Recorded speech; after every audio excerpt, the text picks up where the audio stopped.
अत इत्यत्र तकारः उच्चारणार्थकः। अतोम इति सूत्रे तकारः उच्चारणार्थकः। किमर्थं तर्हि उच्यते तपरकरणं किमर्थं क्रियते? दीर्घादि व्यावृत्त्यर्थं, दीर्घ प्लुतयोः व्यावृत्त्यर्थं तपरकरणं क्रियते। अत्र तु दीर्घ प्लुतयोः प्रसक्तिरेव नास्ति, यतोहि अतोम इति सूत्रं क्लीवलिंगेव प्रवर्तते। एवंच क्लीवलिंगे अजन्तस्य प्रातिपदिकस्य ह्रस्व नपुंसके प्रातिपदिकस्य इति सूत्रेण ह्रस्व विधानात् कदाचित् अपि दीर्घ आकारः प्लुत आकारो वा न प्राप्तो भवति। अतः तस्य व्यावृत्त्यर्थं तपरकरणं नावश्यकम्। तस्मात् अतोम इति सूत्रे तपरकरणं स्पष्ट प्रतिपत्त्यर्थं वर्तते, उच्चारणार्थं वर्तते, न तु दीर्घादि व्यावृत्त्यर्थम्। अशब्दरत्नम् न तु तपरसूत्र प्रवृत्त्यर्थम् इत्यर्थः। नपुंसके ह्रस्वावश्यं भावितया भावात् व्यावर्त्या प्रसिद्धेरिति भावः। नपुंसकलिंगे ह्रस्वो नपुंसके प्रातिपदिकस्य इति सूत्रेण अवश्यं ह्रस्वादेशः भविष्यति। अतः अत्र दीर्घाकारस्य प्लुताकारस्य च प्राप्तिः न वर्तते। प्राप्तिरेव नास्ति चेत् तद् व्यावर्तकतया तपरकरणम् अनावश्यकम्। भसंज्ञायाम् इति ज्ञान औ इति स्थिते औ इत्यस्य स्थाने नपुंसकाच्च इति सूत्रेण स्यादेशे कृते ज्ञान शी ज्ञान इ इति जाते यचिभम् इति सूत्रेण भसंज्ञायां यस्यति च इति सूत्रेण अकारलोप्ये प्राप्ते सिद्धान्तकौमुद्याम् औङ्गः श्याम प्रतिषेधो वाच्यः इति वार्तिकम् आरब्धम्। तद् भसंज्ञायां षुडनपुंसकस्य इति प्रतिदासेन असर्वनामस्थानत्वादिति भावः। हाँ, अत्र भसंज्ञा कथं भवति तर्हि उच्यते षुडनपुंसकस्य सर्वनामस्थान संज्ञा विधायकं सूत्रं वर्तते। षुडनपुंसकस्य तस्य सूत्रस्य अर्थः अनपुंसकस्य षुट् सु औ जस् अम् औट् इति पंचकस्य सर्वनामस्थान संज्ञा भवति, न तु क्लीवलिंगे अर्थात स्त्रीलिंगे पुल्लिंगे च सु औ जस् अम् औट् इति स्वादि पंच वचनानां सर्वनाम स्थान संज्ञा भवति, क्लीवलिंगे तु न भवति। एवंच अनपुंसकस्य इति पर्युदासात् औ इत्यस्य सर्वनाम स्थान संज्ञकत्वाभावेन भसंज्ञा भविष्यति। भसंज्ञायां यस्येति च इति सूत्रेण अकारलोपः प्राप्तः तद् बाधनार्थम् औङ्गस्यां प्रतिषेधो वाच्यः इति वार्तिकस्य आरम्भः। इदानीं केन अकारलोपः औङ्गस्यां प्रतिषेधो वाच्यः इति वार्तिकेन अकारलोपः प्रतिषिध्यते। अकारलोपः प्रतिषिध्यते खलु, तर्हि केन अकारलोपः प्राप्तः? तर्हि सिद्धान्तकौमुद्यां सूत्रं निर्दिष्टं यस्येति च। अत्र यस्य इत्यत्र समासः वर्तते, समाहारद्वन्द्वः। तद् दर्शयितुम् इदानीं मनोरमा ग्रन्थः व्याख्यायते। इश्च अश्च इत्यनयोः समाहारः यम् तस्य यस्य अर्थात् भसंज्ञकस्य इवर्णावरणयो भसंज्ञकस्य इवर्णस्य अवर्णस्य च लोपः स्यात् ईकारे तद्धिते च परे इति सूत्रस्य अर्थः। अत्र औङ् इत्यस्य स्थाने स्यादेशानन्तरं ज्ञान इ इत्यवस्थायां ज्ञान शब्दावयव नकारोत्तरवर्तिनः अकारस्य भसंज्ञा वर्तते खलु, तर्हि भसंज्ञकस्य अकारस्य लोपः स्यात् ईकारे परतः। ईकारः अस्ति खलु, अतः लोपः प्राप्तः। तस्य लोपस्य प्रतिषेधार्थम् औङ्गः श्यां प्रतिषेधो वाच्यः। औङ्गः स्थाने जायमानः यः स्यादेशः तस्मिन् परतः यस्येति च इति सूत्रेण प्राप्तस्य लोपस्य प्रतिषेधो वाच्यः इति वार्तिकार्थः। औङ्गश्याम् अत्र औङ्गश्याम् इत्यत्र श्याम् शी शब्दस्तु स्त्रीलिंगे न वर्तते, तर्हि शी शब्दस्य सप्तम्यैकवचने श्याम इति कथं रूपं? तदा शब्दरत्नकारैः उच्यते यत् अंगस्थाने, मिश्र जी कहा, अंगस्थाने स्यादेशः विहितः खलु, तर्हि औङ् इत्यस्य विभक्ति संज्ञा वर्तते, विभक्ति संज्ञा अस्ति न वा?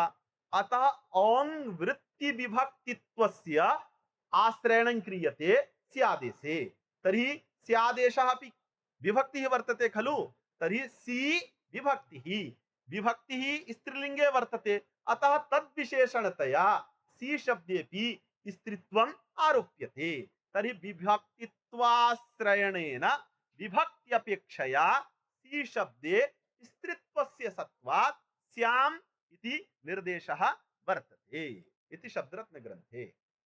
विभक्तित्वापेक्षया श्याम् इति स्त्रीलिङ्ग निर्देशः।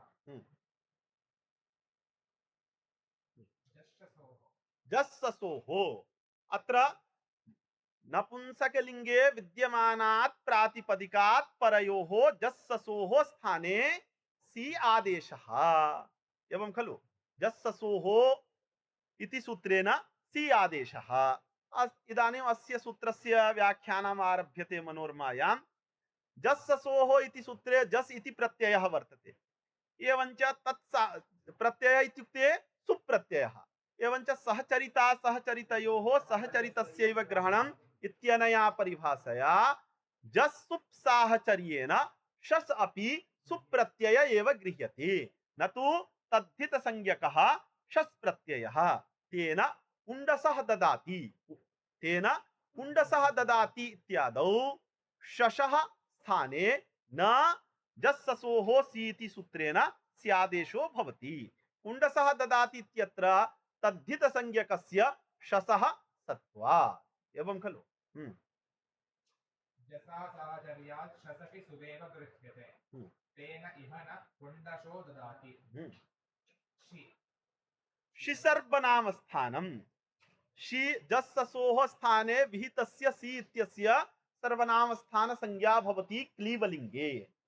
अत्र शी सर्वनामस्थानम् इति सूत्रे सी इति अविभक्तिकः निर्देशः वर्तते, अत्र विभक्तिः न वर्तते, अर्थात् सौत्रत्वात् अत्र विभक्तेः लोपः, अथवा सौत्रत्वात् विभक्तेः अभावेपि अस्य साधुत्वं। तथा सति सी सर्वनामस्थानम् इति सूत्रे सी इति अविभक्तिकः निर्देशः।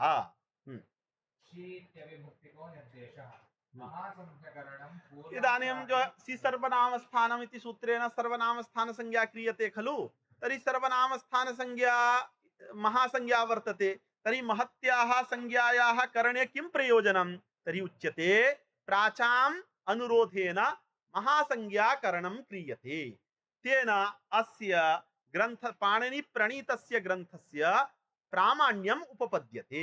प्राचीनैः अपि सर्वनामस्थान इति महासंज्ञा कृता आसीत्, तदनुरोधेन अस्माभिः पाणिनिभिः अपि महासंज्ञा क्रियते, अतः प्राचां या संज्ञा वर्तते सा एव संज्ञा अत्रापि यदि स्वीकृता गृहीता चेत् प्राचीनानां यथा प्रामाण्यं तद्वत् अस्मत् प्रणीतायाः अष्टाध्याय्याः अपि प्रामाण्यं वर्तते। सिद्धांत कौमुद्याम् अन्यतमस्य तु अन्यतमम् इत्येव, तत्र अदड्डतरादिभ्यः पञ्चभ्यः इति सूत्रेण अदड् आदेशः न भवति, तेन अन्यतरत् इति रूपं न अपितु क्लीवलिङ्गे अन्यतमम् इत्येव रूपं भवति। तेन सामान्यादिषु अन्यतरत् इति प्रयोगः प्रामादिक एव, नपुंसकलिंगे अन्यतमम् इत्येव रूपं भवति, अदड् आदेशः न भवति, तर्हि कैश्चित् सामान्यादिषु अन्यतरत् अन्यतमत्, सामान्यादिषु अन्यतमत् इति वाक्यघटक अन्यतमत् इति शब्दस्य प्रयोगः कृतः, सः प्रयोगः प्रामादिक एव, शुद्धो न वर्तते इत्यर्थः। सामान्यादिषु किं स्यात्?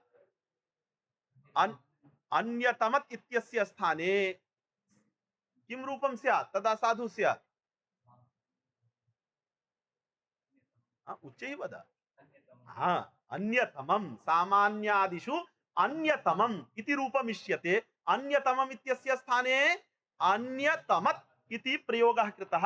तत्प्रयोगः प्रामादिक एव। एवञ्च सामान्यादिषु अन्यतमत् इत्यादि प्रयोगाः प्रामादिकाः एवेति भावः। एव इति भावः। तत्र सामान्यादिषु अन्यतमम् इति रूपमिष्यते, किन्तु तस्य स्थाने अन्यतमत् इति प्रयोगः कृतः।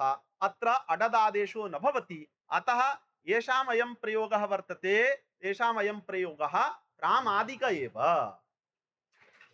सोः अमादेशे इति यत्तु प्राचोक्तं स्वमोह अमादेशे वा जरसीति तद् भाष्यविरुद्धम्। एवञ्च अजरसं वर्तते इति हे अजरसम् इति च अपशब्दः एव।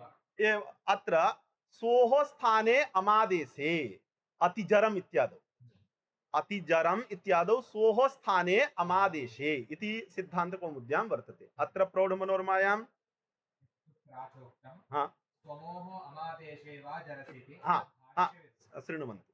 तत्र अतिजर सु इति स्थिते अत्र प्राचीनैः उक्तं सोः स्थाने अमादेशे कृते अतिजर अम् इत्यवस्थायां जराया जरसन्यतरस्याम् इति सूत्रेण विकल्पेन जरसादेशो भवति। तेन अति जरसम् अतिजरम् इति रूपं भवति।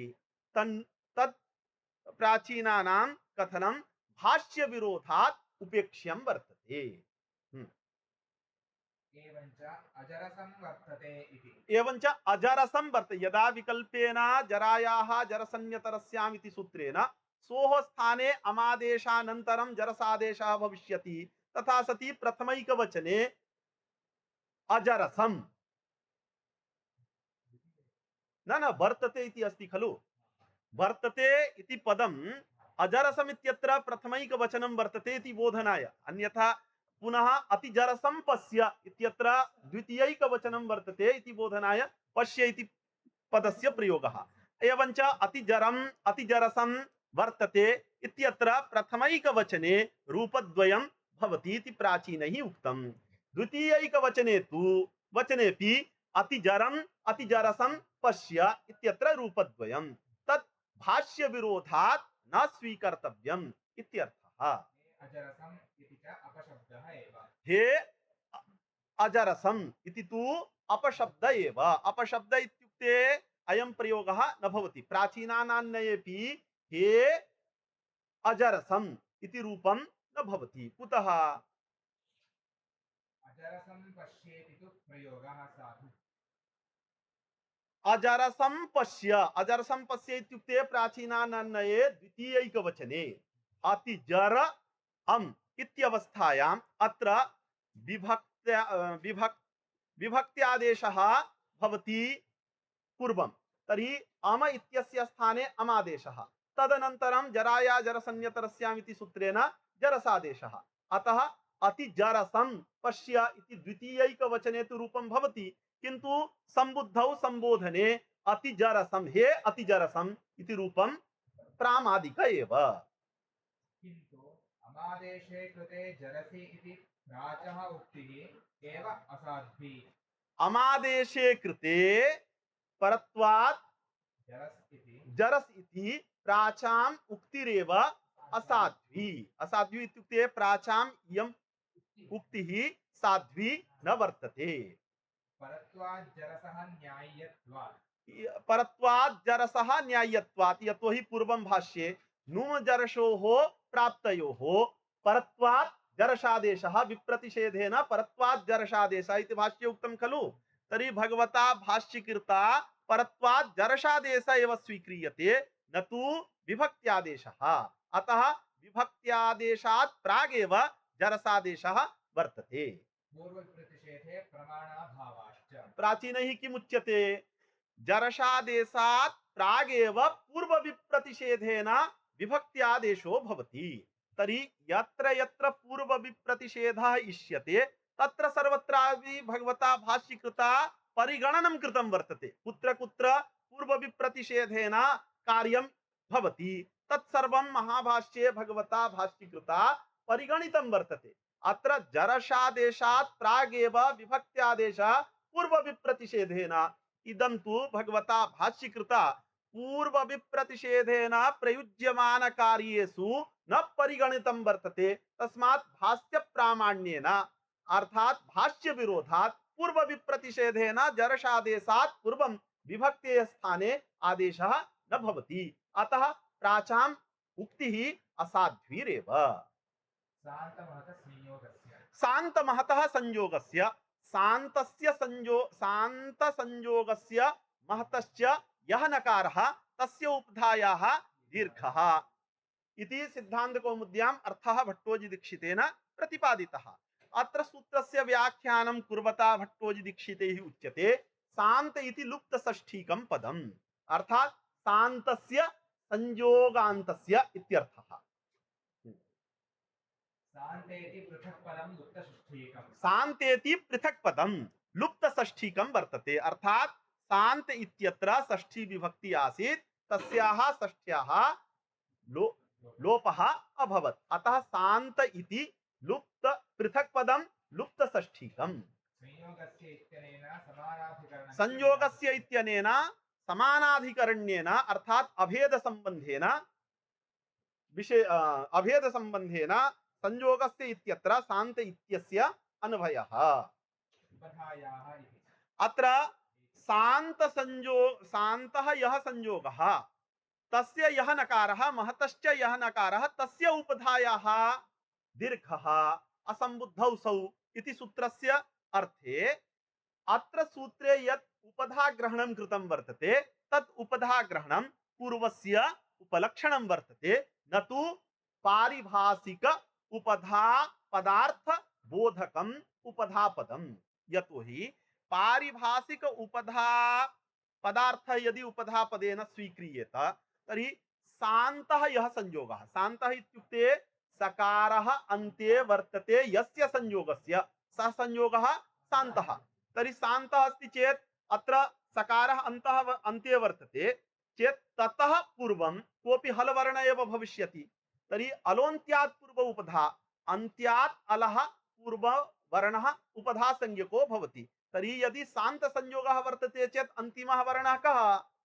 सकारः। तस्मात् पूर्वः वर्णः कोऽपि हल एव भविष्यति, अच न भविष्यति। तर्हि तस्य हलः दीर्घत्व विधायकं सूत्रम् अनुपपन्नं स्यात्। अतः अत्र सूत्रे उपधा पदं पूर्वस्य बोधकं वर्तते, न तु अलोन्त्यात् पूर्व उपधा इति सूत्रेण उपधा संज्ञकस्य वर्णस्य बोधकः।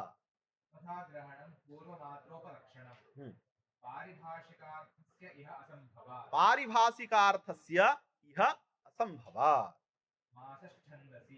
मासश्छन्दसि मास शब्दावयवस्य सकारस्य तकारादेशो भवति छन्दसि वेदे।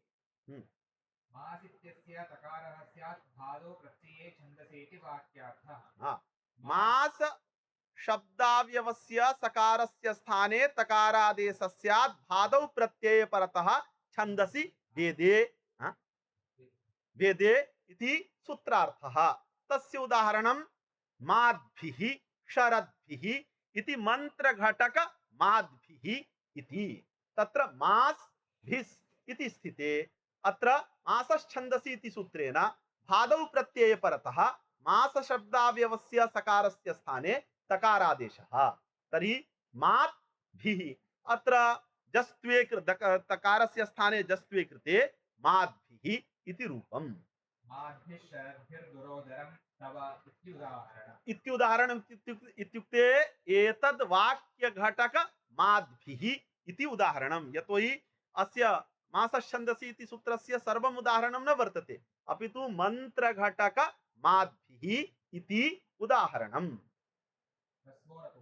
हरस्वो नपुंसके प्रातिपदिकस्य हरस्वो नपुंसके प्रातिपदिकस्य त्रिपदात्मकं सूत्रमिदं वर्तते। अत्र हरस्व पद श्रुत्या अचश्च इत्यनया परिभाषया अच इत्यस्य उपस्थितिः, एवञ्च प्रातिपदिकस्य इत्यनेन सामानाधिकरण्येन सह सामानाधिकरण्य संबंधेन अन्वयः, सामानाधिकरण्य इत्यनेन अभेद संबंधेन अन्वयः। एवञ्च प्रातिपदिकस्य अचः, प्रातिपदिकस्य अचः इति स्थिते अभेद संबंधेन अच इत्यस्य प्रातिपदिके विशेषणात् येन विधिस्तदन्तस्य इति सूत्रेण तदन्त विधिः। यतोहि अच इत्यस्य यदि अभेद संबंधेन प्रातिपदिके विशेषणतया अन्वयः अंगीक्रियते चेत् विशेषणं किं भवति? अच इति। तर्हि यत्र समान विभक्तिक स्थले यत्र अभेद संबंधेन यद् विशेषणं भवति तत् अभेद संबंधावच्छिन्न विशेषणता प्रयोजकं पदमिति कथ्यते। अत्र अचः प्रातिपदिकस्य इति स्थिते अचनिष्ठा या विशेषणता वर्तते सा किं संबंधावच्छिन्ना?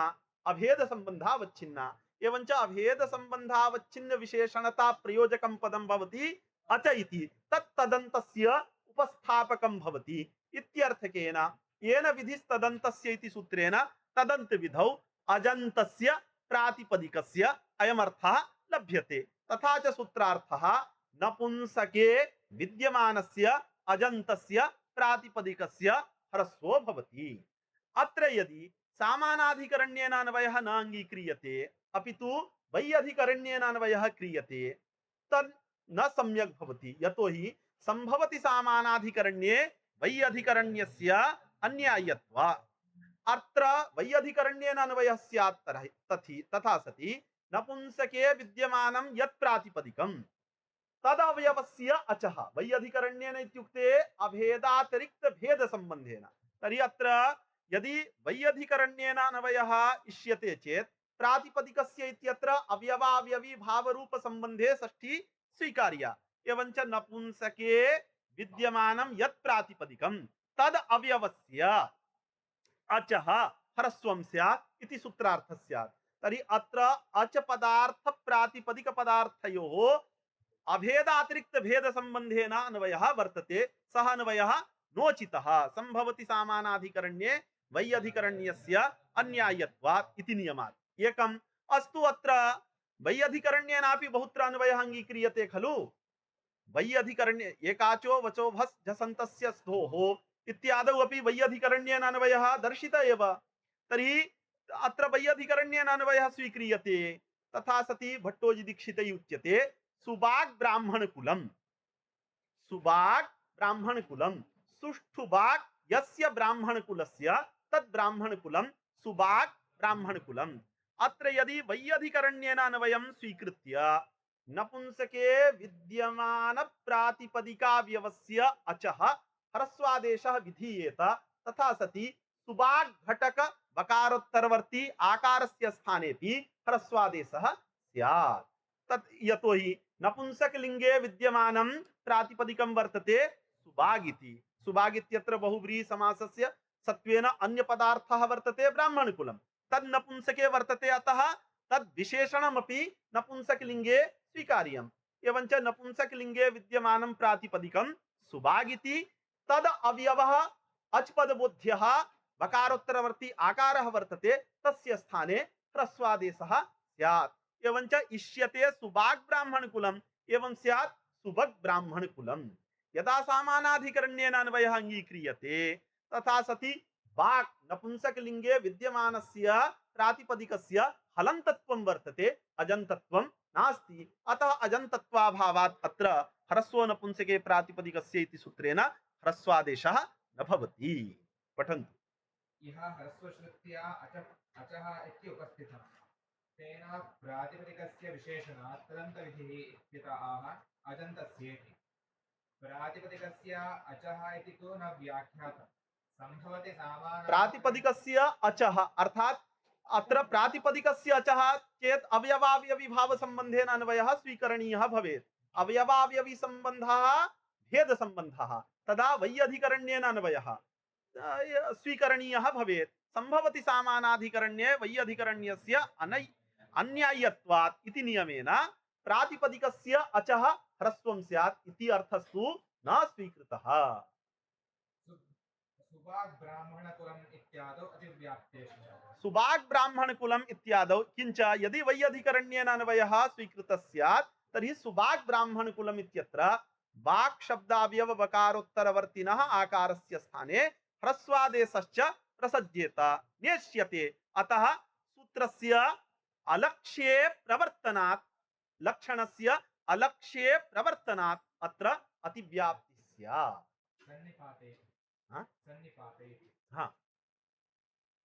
अवर्णमाश्रित्य कृतः यादेशः कथं तल्लोपे निमित्तं स्यात्। एतच्च एओं सूत्रे इको गुणवृद्धि हाँ, इति हाँ, सूत्रे हाँ। च अत्र श्रियं पाति इति श्रीपा एवञ्च श्रीपा शब्दस्य क्लीवलिङ्गे ह्रस्व नपुंसके प्रातिपदिकस्य इति सूत्रेण ह्रस्वे कृते श्रीपम् इति रूपं भवति। एवञ्च तस्य ज्ञानवत् रूपम् इति सिद्धान्तकौमुद्यां प्रतिपादितं खलु। इदानीं श्रीपाय इत्यत्र श्रीप ङे इति स्थिते ङेर्याः इति सूत्रेण यादेशे कृते अत्र सुपि च इति सूत्रेण दीर्घः न स्यात्। सन्निपात लक्षण विधिरनिमित्तं तद्विघातस्य इति परिभाषया सन्निपात विरोधात्। इदानीं तस्य व्याख्यानम्। अवर्णमाश्रित्य कृतः यादेशः अवर्णम् आश्रित्य, यतोहि सुपि च इति सूत्रस्य कः अर्थः? अदन्तात् अंगात् परः यः ङे तस्य स्थाने यादेशः स्यात्। नहीं, ङेर्यः इति सूत्रस्य अदन्तात् अंगात् परः यः ङे तस्य स्थाने यादेशः स्यात्। अर्थात् अंगावयव अतः परत्व विशिष्टः यः ङे तस्य स्थाने यादेशः। एवञ्च इदानीं यादेशः अकारं ह्रस्वाकारं निमित्तीकृत्य यादेशः विहितः। स एव यादेशः यदि ह्रस्वाकारस्य विघाते निमित्तं स्यात् तर्हि सन्निपात विरोधः स्यात्। यतोहि अत्र सन्निपातः वर्तते खलु। ह्रस्वाकार अव्यवहित परत्व विशिष्टः य इति सन्निपातः वर्तते। सन्निपातो नाम पूर्वापरिभाव संबंधः। यदि यकारं निमित्तीकृत्य अत्र सुपि च इति सूत्रेण दीर्घः स्यात् तर्हि ङेर्यः इति सूत्रेण बोधितस्य सन्निपातस्य विरोधः आपद्येत। अतः सन्निपात लक्षण विधिरनिमित्तं तद्विघातस्य अयम् अभिप्रायः। सूत्रेण यत्र यत्र आदेशः विधीयते तत्र सर्वत्रापि आदेशेन साकं प्रकृति प्रत्ययोः पूर्वापरिभाव रूप संबंधोपि बोध्यते। तस्य संबंधस्यापि साधुता भवति। अतएव तादृश सन्निपातं पूर्वापरिभाव रूपं संबंधं निमित्तीकृत्यापि तत्तत् लक्षणं विधिः प्रवर्तते। अत्र यदि सुपि च इति सूत्रेण दीर्घः स्यात् तर्हि सन्निपात विरोधः स्यात्। अतः सन्निपात विरोधात् अत्र सुपि च इति सूत्रेण दीर्घः न भवेत्। दीर्घाभावे भसंज्ञायां यस्येति च इति सूत्रेण अकारलोपे श्रिपे इति रूपं भवेत् इति प्रश्नकर्तुः आशयः। तस्य समाधानम् उच्यते। एतच्च एओं सूत्रे इको गुणवृद्धि इति सूत्रे च भाष्ये ध्वनितं कैयटेन प्रतिपादितं शब्दकौस्तुभे निष्कर्षं प्रापितमिति ततः एव अवधार्यम्।